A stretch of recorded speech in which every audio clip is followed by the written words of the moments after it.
जातात. आता याचे 3 प्रकार पडतात. एक इतरेतर द्वंद्व समास, दुसरा वैकल्पिक द्वंद्व समास आणि तिसरा समहार द्वंद्व समास. आता इतरेतर द्वंद्व समास म्हणजे काय? आई वडील, आई आणि वडील, भाऊ आणि बहीण म्हणजे दोन्ही पद महत्वाची आहेत. आई आणि वडील, भाऊ आणि बहीण. आता ही ओळखायची एक ट्रिक आहे. जर दोन्ही शब्दाचा विग्रह करताना आणि किंवा व हे शब्द जोडलेले असेल तर ते कशात येतात? तर इतरेतर द्वंद्व समासामध्ये येतात. आता उदाहरण बघितलं आपण, आई वडील.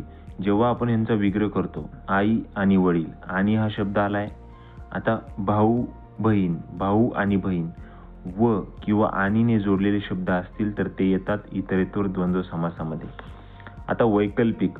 वैकल्पिक म्हणजे काय? विकल्प थोडक्यात. म्हणजे विरुद्धार्थी शब्द. म्हणजे पाप पुण्य, म्हणजेच पाप किंवा पुण्य, खरे किंवा खोटे, खरे खोटे, मागे पुढे, मागे किंवा पुढे. वैकल्पिक म्हणजे त्याच्या नावातच आहे विकल्प, म्हणजे विरुद्धार्थी शब्द असतात.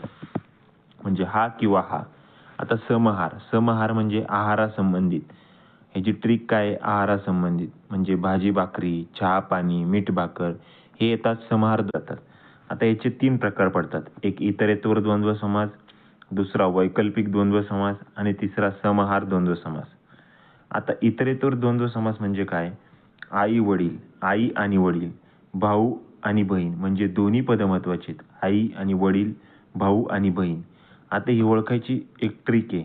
जर दोन्ही शब्दाचा विग्रह करताना आणि किंवा व हे शब्द जोडलेले असेल तर ते कशात येतात? तर इतरेतर द्वंद्व समासामध्ये येतात. आता उदाहरण बघितलं आपण, आई वडील. जेव्हा आपण यांचा विग्रह करतो, आई आणि वडील, आणि हा शब्द आलाय. आता भाऊ बहीण, भाऊ आणि बहीण व किंवा आणीने जोडलेले शब्द असतील तर ते येतात इतरेतर द्वंद्व समासामध्ये. आता वैकल्पिक. वैकल्पिक म्हणजे काय? विकल्प थोडक्यात. म्हणजे विरुद्धार्थी शब्द. म्हणजे पाप पुण्य, म्हणजेच पाप किंवा पुण्य, खरे किंवा खोटे, खरे खोटे, मागे पुढे, मागे किंवा पुढे. वैकल्पिक म्हणजे त्याच्या नावातच आहे विकल्प, म्हणजे विरुद्धार्थी शब्द असतात. म्हणजे हा किंवा हा. आता समहार. समहार म्हणजे आहारासंबंधित.